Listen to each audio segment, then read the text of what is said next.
Hello, Jang here with a look at a bunch of smaller Mega Construx sets from my backlog. Let me start with one of the most recent ones from the 10th anniversary series. This is the Spartan Grenadier armor pack. Comes with a single figure, plus a couple of partial changes of armor. In spite of the name of this pack, the figure as it comes right out of the box is actually set up with a CQC helmet from Reach, and I actually think that visor isn't painted quite right. I feel like the actual painted portion of it that represents the visor itself, the gold area, should have been extended out to the sides. Should have included that little bit right there, and that little, if I can point to it right there, that little bit right there at the corners to make it wider. You know, so you see just had a wider visor in general. The two special 10th anniversary edition gold pieces included in the set are the grenade launcher there, and then also the stand that the figure is standing on right now. And let me go ahead and show you another one of the included helmets. That is Hazop, and that actually looks pretty good, with the exception of the neck being kind of short by virtue of the thickness of the body armor piece there, or pieces. But the shape and also detailing, the paint applications on that helmet look very good to me. This is about as good as I think I could ask for with just the default configuration of a Reach style Hazop. Was it the same in 3? No, I think it was a little bit different in 3, but just, you know, a pretty accurate rendition as far as I can see here. Sorry, the figure's a little bit off center, but yeah, that's a good one. And let's change some more stuff. So there finally is the Grenadier configuration of this figure in this Grenadier pack. That also looks pretty good. It's interesting to me that they went with the blue color going down the extra shells for the straps for them.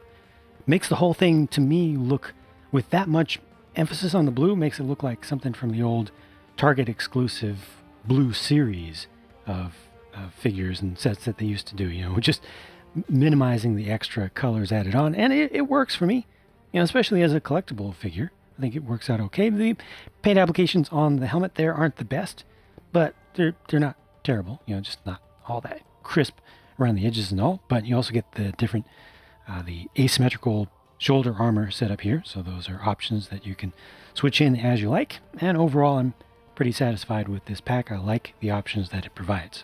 And then they have just the armor locker, I guess you could call it, that just holds the extra pieces.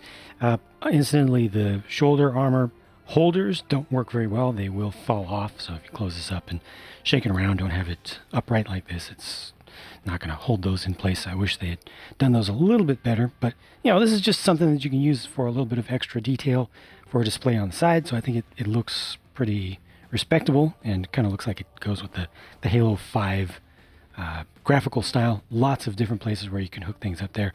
Also studs on the top, which are open or hollow, fully hollow, and then these anti-studs on the underside. And that's it for this set. Next up, another one from the 10th anniversary series for 2019, the Vector Tactical Power Pack that comes with one of the small rec stations from Warzone and Warzone Firefight. Let me get this opened. So this is the Vector Spartan, and again, for the 10th anniversary special gold pieces, they give us the sniper rifle, complete with the bipod, and again, the stand is also done in that gold color. And the Spartan is not trying to look full active camo, but rather running a power-up. However, this power-up is pink. Help?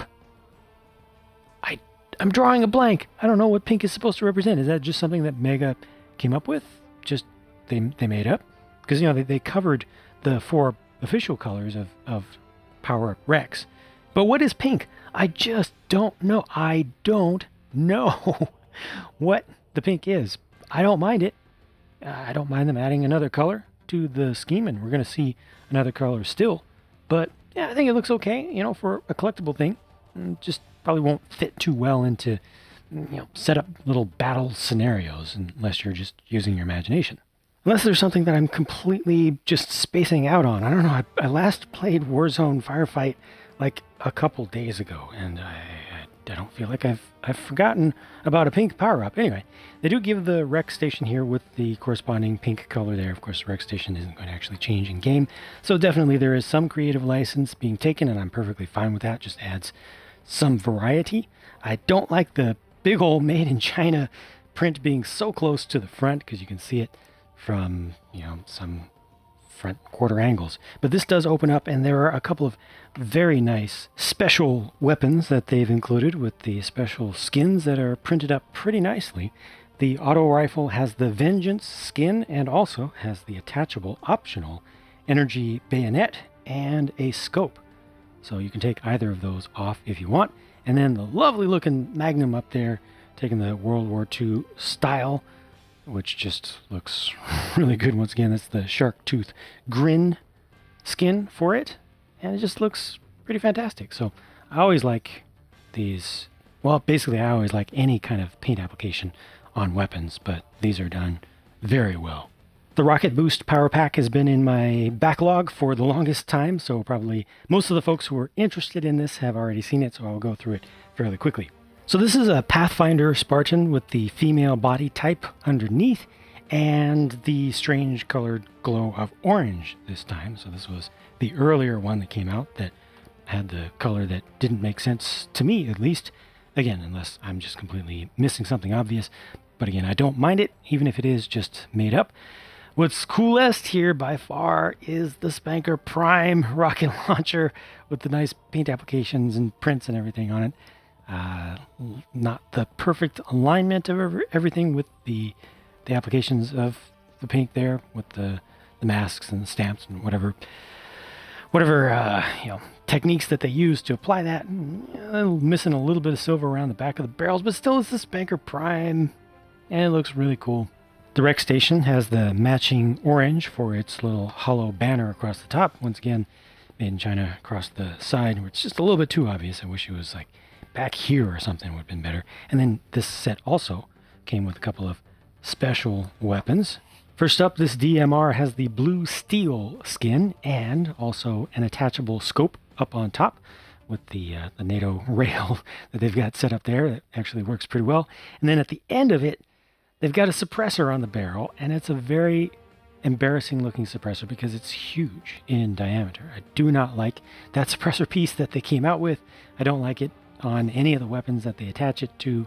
It works, you can attach things to it as well. It has a hole at the end of it, but I think the weapon itself looks good. The suppressor, not so much. The other weapon is the battle rifle with the Fade skin. Now, I do wish that the orange there was prepared in the same way as the kind of greenish color, the seafoam green color, because, obviously you can see through the orange a little bit too much, even though the green color is a bit brighter. So they definitely could have done that by making it a little bit more thick with the base that they use in there. But look at the attachment at the end of this one. It's a muzzle flash. Now you can attach that muzzle flash onto the suppressor as well if you want to double them up, but that looks pretty good, and it just has a little bit of movement to it. I think that's good for folks who want to set things up to look like they've got some actual action going on. Next, ODST Squad Ambush. Why did it take me so long to get to this one? Well, I've been doing all the other stuff that you've seen me doing, but I have been looking forward to this because of these two. So look at that up close. This is the Brute Captain as viewed through an ODST visor system, VISR, from Halo 3 ODST. And the effect here is so superior to Mega's first attempt at this effect that they put onto a Brute, Chieftain, actually, some years ago. Those lines are just fine. They're nice and crisp. They're set up well. It's impossible to get the outline around the whole thing like you would see through the actual visor system, but this makes it very clear what you're looking at, what they were trying to depict. I think that it's well done. Yeah, and just getting all the dark colors, it looks mean in such a good way. I also appreciate the mix between the matte finishes and the glossy finishes. This looks very Tron to me in a way, like a crossover event is occurring, and I'm just all good with it. Yeah, this is really well done. Got the Brute shot in the dark maroon, metallic maroon color there. A little bit of the Brute special color inspiration there. I think that's a good choice. And the skin tone for this guy is a medium dark gray. The pieces are a little bit loose fitting on this one, like that helmet came off too easily, and also these armor pieces feel like they have just a little bit of extra play. I don't know why that is. Probably just something about the batch or how things were being produced at the time of this one. So I would worry about that falling off. I guess when I pushed it on enough, it's going to hold on there, but something to look out for if you happen to get one of these. The miner also has that same kind of paint application style on it. The only thing that I don't like about this miner is how lean he is, and that's just part of their setup with these latest generation molds, which have been around for some time now, but still, just needs more beef, needs more bulk. And I think that some armor add-ons could have been designed to add that on, even if they needed the thinness in order to have different options for types of armor for all the different games. Still, I think pretty much all of them needed to look thicker, especially for these guys. They just shouldn't be this humanoid. They should be more square-sided. Again, with the proper coloring for in this case, I guess it would be a brute plasma rifle. Kind of makes sense to me. And good skin tone. That works well with this setup. Again, just a little bit loose with some of the armor pieces, but not too bad. Something to look out for. And just overall, a well-produced figure. I just wish this one had a little bit of a stronger, more brutish front silhouette. Here's one of the ODSTs, and what makes this one special is the use of the marbled plastic mix for its plastic pieces for the armor and also for the lower legs. The helmet is a different material. It's a softer material. It doesn't seem to have the exact same mix. It doesn't even have the same colors. It's it's the softer stuff that needs to be different, completely different in order to fit over the ball joint without breaking, without snapping, and without also binding up over time. But pretty good looking one. I do wish that they were a little bit better at matching the hue between the helmet and the armor pieces, because the helmet is a little bit greener in color.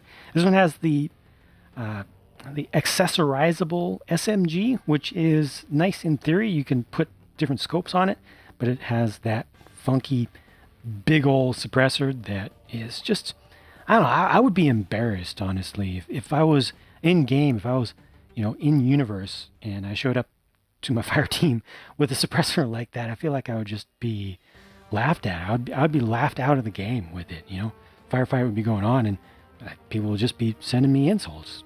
Nobody would be getting anything done. So, yeah, I'm definitely not happy about that. It's got the old school backpack on there. Let's look at the final figure.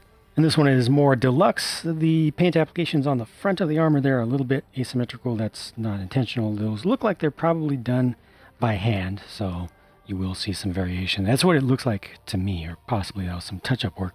But anyway, the same color scheme used here, but the different type of head mold entirely. This one comes with a SOCOM pistol.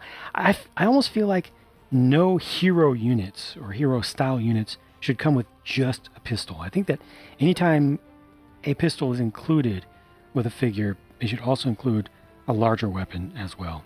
Just personal opinion, unless it's going to be something special, with a print on it, paint application, then that would be cool. But I just feel like pistols in general just aren't cool enough. Give us some additional options. It's got the compact on the back, which is all in a light colored gray, a very, very light colored gray, which I don't think I've seen it in before, complete with the antenna piece, which is actually a separate part that you insert. Here's everything in this set together, and it just looks pretty balanced to me. I feel like this would be a pretty good, challenging engagement regardless of difficulty level. It's just set up properly to have a battle just with the things that are included in this set. So it does come with the brute plasma turret there, with a little bit of red on it, also to suggest that you're looking at this through the visor system. I don't mind that at all. I think it's a good idea. And again, that maroon color is dark enough that you can just imagine that, again, it is being seen through the visor system at night. And then there's just a small barrier, which is a basic thing with a handful of pieces. And finally, Spartan 4 Team Battle, another 2v2 set that came out last year, I believe it was. Let's check this out. From the time Mega first introduced their Athlon mold set, they made it very clear that they loved it.